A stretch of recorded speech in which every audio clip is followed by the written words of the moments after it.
आपलं शहर आता स्मार्ट होतंय। मग तुम्ही कधी स्मार्ट होताय? स्मार्ट न्यूजचे YouTube चॅनल सबस्क्राइब करा, स्मार्ट बना।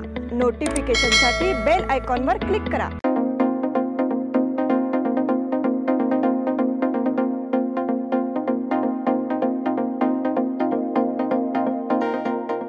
अल्पावधीत लाखो वाचकांच्या पसंतीस उतरलेले स्मार्ट न्यूज आता मुद्रित स्वरूपात देखील उपलब्ध। वाचकांच्या अपेक्षापूर्तीसाठी एक नवे पाऊल। ताज्या घडामोडींसाठी सायन दैनिक स्मार्ट न्यूज, सखोल वाचनीय बातम्यांसाठी वार्ता शक्ती। नियमित वाचा, स्मार्ट व्हा। 3 वर्षांपूर्वी सुरू केलेला स्मार्ट न्यूज नवरात्री क्वीन सोहळा आता बेळगावच्या तमाम महिला वर्गासाठी आकर्षणाचा केंद्रबिंदू ठरलाय। त्यामुळेच आता गणेशोत्सवापूर्वीच महिला वर्गाकडून याची चौकशी सुरू झाली आहे। यंदाचा नवरात्रीचा उत्सव दिनांक 15 ऑक्टोबर पासून सुरू होतोय। यासाठी पूर्वतयारीला वेळ मिळावा याकरिता आम्ही आता अगदी योग्य वेळी या स्पर्धेसाठी घोषणा करीत आहोत। आपली नावे त्वरित नोंदवा। प्रत्येक ग्रुपमध्ये जास्तीत जास्त 10 महिला असाव्यात। आपल्या ग्रुपचा नवरंगातील व्हिडिओ आमच्याकडे पाठवून द्यायचा आहे। आपल्या कल्पकतेनुसार व्हिडिओमध्ये कलाविष्कार दाखवू शकता। शारदीय नवरात्रीचे 9 रंग पुढील प्रमाणे आहेत। पहिला दिवस केशरी, दुसरा दिवस पांढरा, तिसरा दिवस लाल, चौथा दिवस रॉयल ब्ल्यू, 5वा दिवस पिवळा, 6वा दिवस हिरवा, 7वा दिवस राखाडी, 8वा दिवस जांभळा, 9वा दिवस मोरपंखी हिरवा। आपल्या माहितीसाठी स्मार्ट न्यूजने यंदा आपले छापील वर्तमानपत्र देखील उपलब्ध करून दिले आहे। त्यामुळे नवरात्रीचा आनंद द्विगुणित होणार आहे। तमाम महिला वर्गाला विनंती आहे की हे वर्तमानपत्र आपल्या घरी पोहोचले पाहिजे। यासाठी आपण याचे सभासद होऊ शकता। याची रोजची किंमत आहे फक्त 4 रुपये। आपण महिनाभराची किंवा वर्षभराची आगाऊ नोंदणी करून विशेष सवलत देखील घेऊ शकता। तसेच प्रत्येक सभासद महिलेसाठी एक भेटवस्तू मिळणार आहे।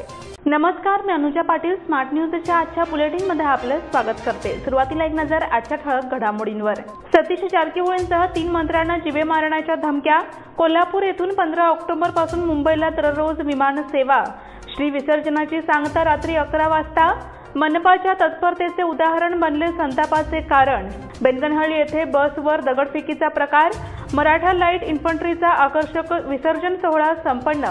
डॉक्टर प्रभाकर कोरे हॉस्पिटलमध्ये अवयव प्रत्यारोपण शस्त्रक्रिया यशस्वी। श्रीनगरमध्ये 3 लाखांची घरफोडी। यंग बेलगाम संस्थेकडून निराधार वृद्धेला मदत। हलगा येथील जैन समाज बांधवांच्या पूजा कार्यक्रमाचे उद्घाटन।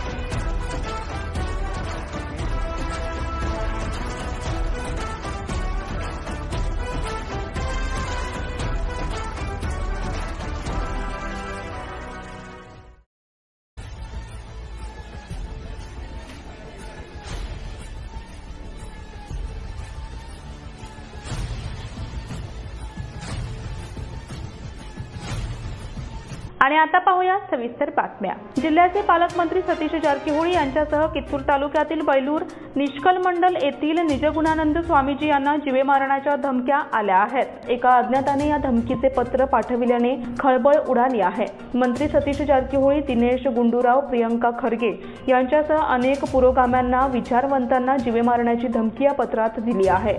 गेल्या 20 सप्टेंबर रोजी श्री निष्कल मंडपाचे निजगुणानंद स्वामीजी यांना त्यांच्या जीवाला धोका असलेले पत्र मिळाले होते। तसेच आणखीन एक पत्र आता पुन्हा निष्कल मंडपाला पाठवण्यात आलं आहे। निजगुणानंद यांना लिहिलेल्या पत्रात म्हटलं आहे की देवतांना शिव्या देणारा तू राक्षस आहेस।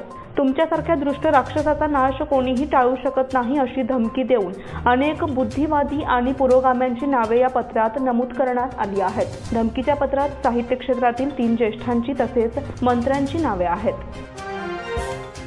कोल्हापूर येथून 15 ऑक्टोबर पासून मुंबईला दररोज विमान सेवा। आता कोल्हापुरातून 7ही दिवस मुंबईसाठी विमानसेवा उपलब्ध होणार आहे।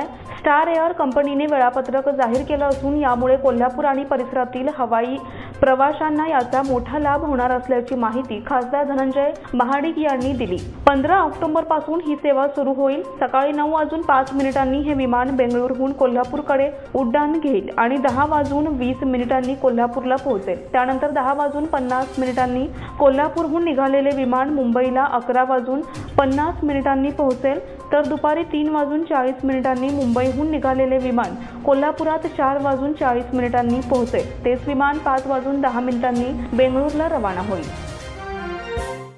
श्री विसर्जनाची सांगता रात्री 11 वाजता।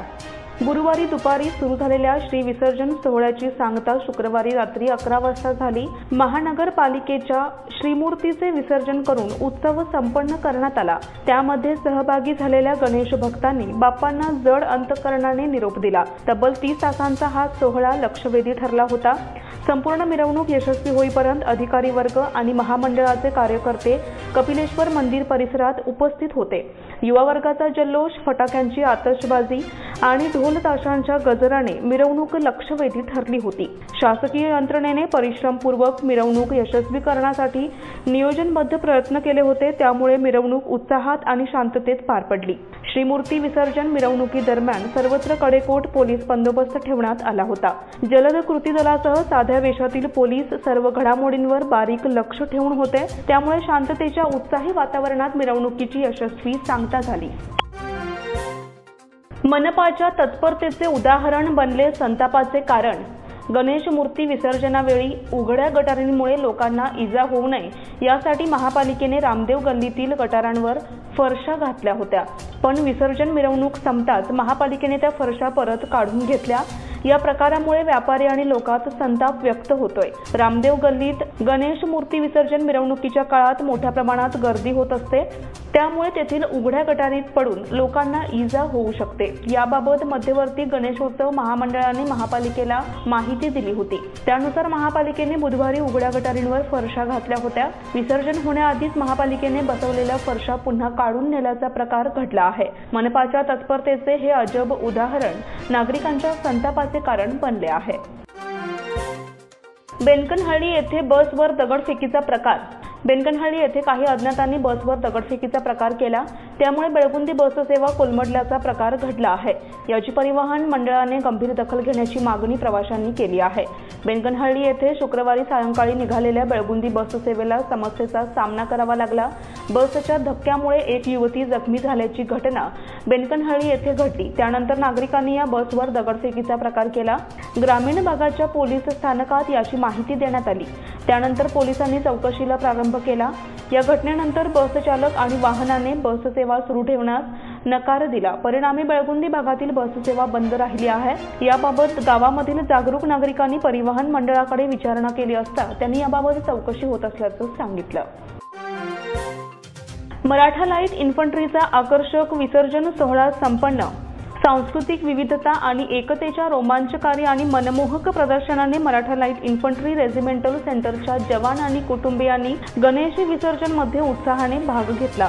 मराठा लाईट इन्फंट्री रेजिमेंटल तुकड्यांनी केलेला हा अनोखा उत्सव केवळ प्रिय देवतेला निरोप देण्यासाठी नव्हता, तर सैनिकांना त्यांच्या मागणीच्या भूमिकेत आनंदाचे आणि एकतेचे क्षण शोधत होते। या कार्यक्रमात नागरी लोकांचा प्रचंड सहभाग दिसला, जे झांज पथक आणि लेझिमच्या उत्साही प्रदर्शनाने आकर्षित झाले आणि सण साजरा करण्याच्या इन्फंट्रीच्या या शिस्तबद्ध कार्यक्रमाची प्रशंसा केली। डॉक्टर प्रभाकर कोरे हॉस्पिटलमध्ये अवयव प्रत्यारोपण शस्त्रक्रिया यशस्वी। केली doctor Prabhakar Kore hospital and research सेंटरने अवघ्या 2 आठवड्यात प्रत्येकी 3 हृदय, यकृत आणि 4 किडनी प्रत्यारोपणाच्या यशस्वी शस्त्रक्रिया करून आरोग्य क्षेत्रात नवा टप्पा गाठला आहे। एका वर्षात एकूण 9 यशस्वी यकृत प्रत्यारोपण शस्त्रक्रिया करण्यात आल्या आहेत, तर 5 वर्षात 12 हृदय प्रत्यारोपण आणि 75हून अधिक किडनी प्रत्यारोपण करण्यात आले आहे। केलीने अवयवदान जनजागृतीसाठी विशेष मोहीम राबविली आहे। प्रत्यारोपण शस्त्रक्रिया यशस्वी करून रुग्णांना नवीन जन्म देण्यात आला आहे। श्रीनगरमध्ये 3 लाखांची घरफोडी. श्रीनगर येथील एका बंद घराचा कडीकोयंडा तोडून 3 लाखाचा ऐवज लांबवण्यात आलाय.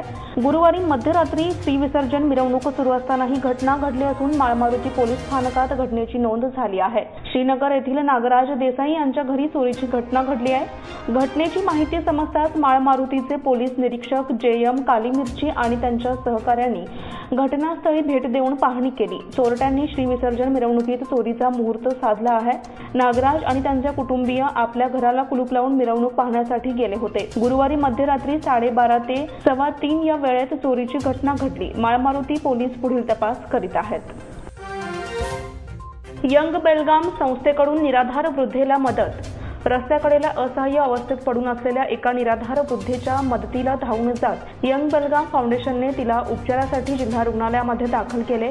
गेल्या 3 दिवसांपासून रस्त्याकडेला ही वृद्ध महिला झोपून असल्याची माहिती दिली. त्यानंतर ॲलन मोरे, अवधूत तुडवेकर, प्रशांत पाटील, अद्वैत चव्हाण पाटील, नरियन मुचंडीकर, आदित्य गावडे, संदीप सोमनट्टी, जय शेरकर, ध्रुव हंजी, लक्की सोळंकी आणि नितीन कोठारी यांनी तात्काळ पिरनवाडी येथे धाव घेतली. तसेच तिला उपचारासाठी रुग्णालयात दाखल केले.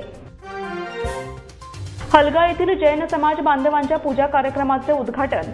जैन समाजाच्या विकासासाठी सरकारकडून जैन विकास महामंडळ स्थापन करण्यासाठी प्रयत्न करणार असल्याची माहिती महिला आणि बालकल्याण मंत्री लक्ष्मी हेब्बाळकर यांनी दिली. हलगा येथील जैन युवक मंडळातर्फे आयोजित शांतीनगर संस्कार बंधन शिबिराचे आयोजन केले होते. त्यानिमित्त आयोजित पंचामृत अभिषेक पूजा कार्यक्रमाचे उद्घाटन दीप प्रज्वलन मंत्री हेब्बाळकर यांनी केले. त्यानंतर त्यांनी आपले विचार व्यक्त केले. ॲडव्होकेट रविराज पाटील यांनीही यावेळी मनोगत व्यक्त केलं.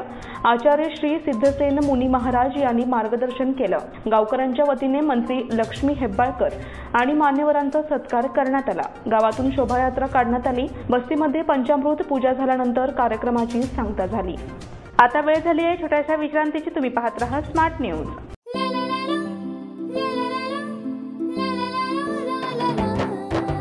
जले दीप अंगना में होगी रोशन दुनिया, पलकों तले छा जाए चांद तारों का साया, रंगोली में खिले रंग खुशियों की भी तरानी, तन मन झिलमिल जाए हर पल होंगी सुहानी, ये अटूट बंधन खिले हर आशियाना, रंग वस्त्रों का खजाना मन भाए आराधना, रंग वस्त्रों का खजाना मन भाए आराधना, आराधना मारुती गली बेलगाम, मन भाए आराधना.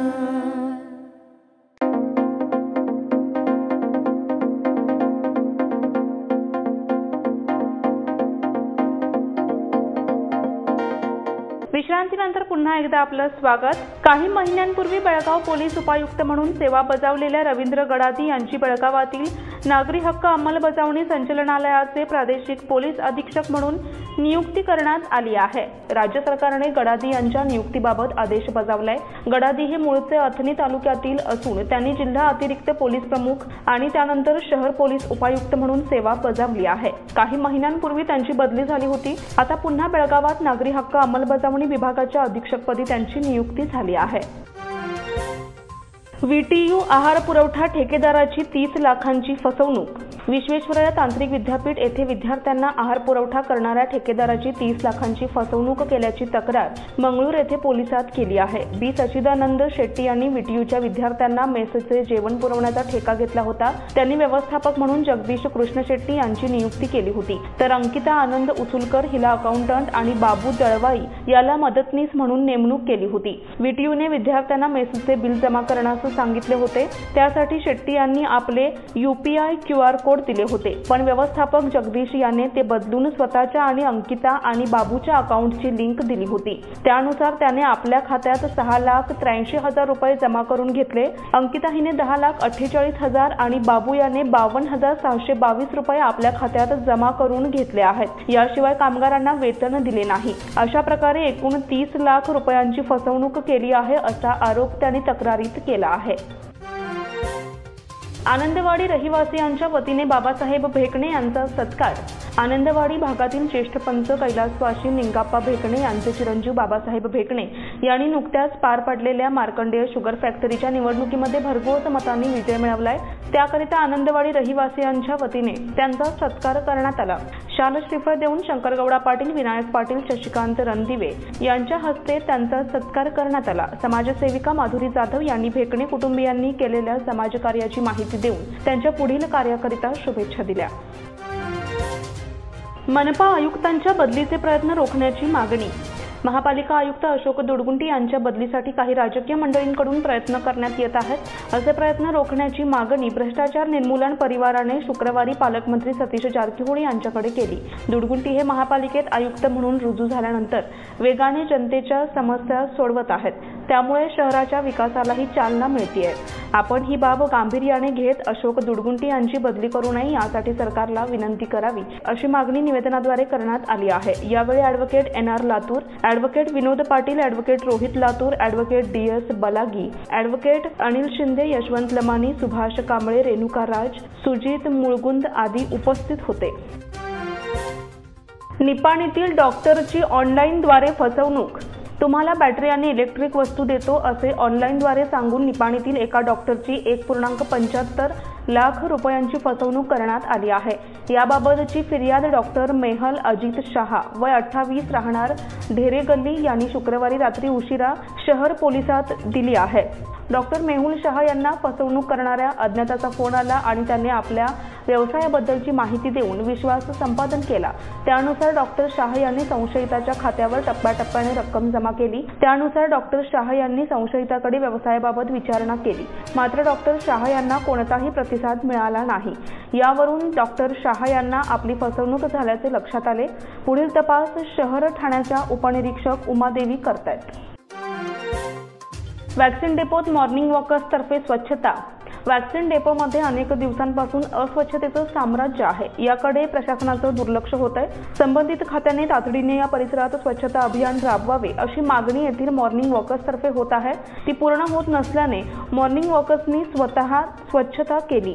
भरत शानबाग, दीपक मिठारी, संतोष पाटील, विनायक स्वामी, संजय फगरे, ॲडव्होकेट प्रकाश डांगरे यांच्यासह ज्येष्ठ नागरिक आणि सफाई कर्मचारी यामध्ये सहभागी झाले होते। बंदमुळे पालक विद्यार्थी संभ्रमात, बस बंदची अफवा। कावेरीचे पाणी तामिळनाडूला देण्याच्या मुद्द्यावरून राज्यातील विविध संघटनांनी शुक्रवारी बंद पुकारला होता। शुक्रवारपासून प्राथमिक आणि माध्यमिक शाळांच्या 6माही परीक्षा सुरू झाल्याने शाळा पालक आणि विद्यार्थी संभ्रमात पडले। काहींनी परिवहनाच्या बस बंद असल्याची अफवा पसरवली होती, मात्र शाळांसह सहकारी कार्यालये सुरू राहणार असल्याचे जिल्हाधिकारी नितेश पाटील यांनी गुरुवारी सायंकाळी पत्रकाद्वारे कळविले होते। शुक्रवारी 1ली ते 5वी पर्यंतच्या विद्यार्थ्यांची तोंडी परीक्षा तर 6वी ते 10वी पर्यंतच्या विद्यार्थ्यांची 6माही लेखी परीक्षा होती। याबद्दल आगाराशी संपर्क साधता बससेवा सुरळीत असल्याची माहिती देण्यात आली। परीक्षा असल्याने सकाळी धावणाऱ्या बसमध्ये विद्यार्थ्यांची गर्दी दिसून आली। कडोली परिसरात लाडक्या बाप्पाला उत्साहात निरोप। ढोल ताशांच्या गजरात, फटाक्यांची आतषबाजी करत, गणपती बाप्पा मोरयाचा गजर करत कडोली भागात गणरायांचे विसर्जन करण्यात आले। कडोली परिसरातील सार्वजनिक आणि घरगुती गणेश मूर्तींचे गुरुवारी विसर्जन करण्यात आले। मार्कंडेय नदी, खडी, मशीन तलाव परिसरात भाविकांनी गर्दी केली होती। पहाटेपर्यंत विसर्जन मिरवणुका काढण्यात आल्या, यामध्ये भाविक सहभागी झाले होते। कचेरी गल्ली, मायांना गल्ली, कलमेश्वर गल्ली, पाटील गल्ली, प्रभुनगर, सावकार गल्ली, चंद्रशेखर आझाद गल्ली, शिवाजी गल्ली, तानाजी गल्ली, पेठ गल्ली, अयोध्या नगर, पेठ गल्ली, वैजनाथ गल्ली येथील त्रिमूर्ती मिरवणुकीने विसर्जित करण्यात आल्या। कडोली पीडीओपदी कृष्णाबाई भंडारी यांची नियुक्ती। ग्रामविकास अधिकारी पीडीओ N गंगाधर यांची बदली झाली असून त्यांच्या जागी कृष्णाबाई भंडारी यांची नियुक्ती करण्यात आली आहे। नूतन पीडीओ भंडारी सोमवारी ग्रामपंचायत कार्यालयात रुजू झाल्या। त्या मूळच्या अथणी येथील आहेत। यांचे स्वागत ग्रामपंचायत अध्यक्ष सागर पाटील, डॉक्टर विनोद पाटील, दीपक मरगाळे, कल्लाप्पा बिजगती, भाऊ पाटील, गणेश चव्हाण यांनी केले। बोरगाव अरिहंतच्या अध्यक्षपदी रावसाहेब पाटील यांची निवड. सहकार क्षेत्रात यशस्वी वाटचाल करीत असलेल्या Shri Arihant cooperative credit society या संस्थेची पंचवार्षिक निवडणूक बिनविरोध झाली. अध्यक्षपदी संस्थेचे संस्थापक रावसाहेब पाटील आणि उपाध्यक्षपदी सतीश पाटील यांची बिनविरोध निवड झाल्याची घोषणा निवडणूक अधिकारी सहकार संयुक्त निबंधक डॉक्टर सुरेश गौडा यांनी केली. संस्थेच्या पंचवार्षिक निवडणुकीत निवड झालेल्या संचालकांचे अभिनंदन करण्यात आले.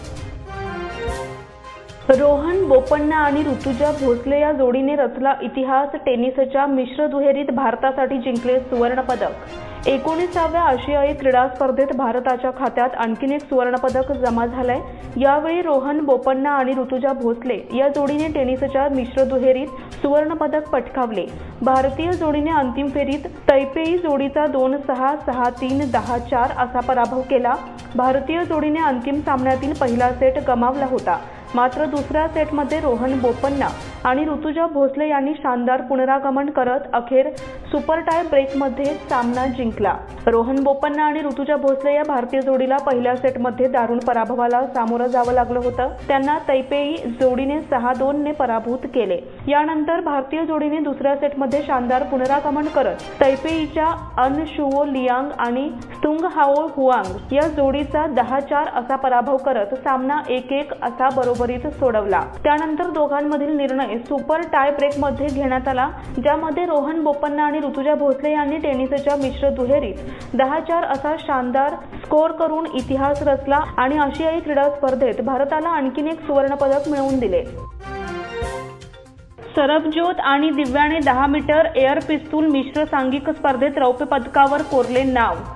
चीनमधील हांगझोऊ येथे सुरू असलेल्या 19व्या आशियाई क्रीडा स्पर्धेतील 7व्या दिवशी भारताला नेमबाजीत आणखीन एक पदक मिळाले आहे. भारताच्या सरबज्योत आणि दिव्याने 10 मीटर एअर पिस्तूल मिश्र सांघिक स्पर्धेत रौप्य पदक जिंकले. भारतीय संघाकडून सुवर्ण पदकाची अपेक्षा होती, मात्र अंतिम फेरीत पराभूत झाल्याने त्यांना रौप्य पदकावर समाधान मानावे लागले. भारतासाठी नेमबाजीतील हे 8वे रौप्य पदक आहे. एकूणच भारतासाठी नेमबाजीतील हे 19वे पदक ठरले. नेमबाजीत भारताची कामगिरी सातत्याने चांगली होतीये. 10 मीटर एअर पिस्तूल मिश्र सांघिक स्पर्धेत यजमान चीन पहिल्या क्रमांकावर राहिला आणि सुवर्ण पदक जिंकले. भारताने 14 तर चीनने 16 गुण मिळवले. 7व्या दिवशी भारताचे हे पहिले पदक ठरले.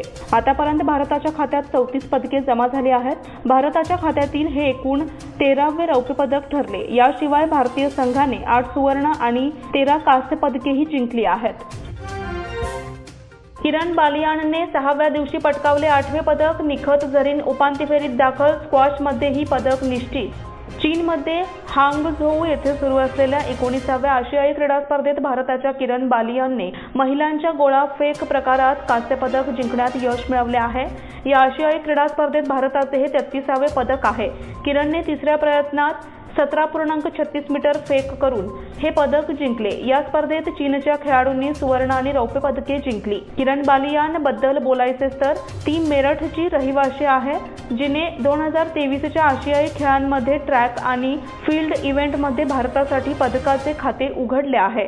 19व्या आशियाई क्रीडा स्पर्धेत भारताच्या पदकांची संख्या आता 33 वर पोहोचली आहे, ज्यात 8 सुवर्ण, 12 रौप्य आणि 13 कांस्य पदकांचा समावेश आहे. आशियाई क्रीडा स्पर्धेत भारताने आतापर्यंत नेमबाजी स्पर्धांमध्ये उत्कृष्ट कामगिरी केली आहे.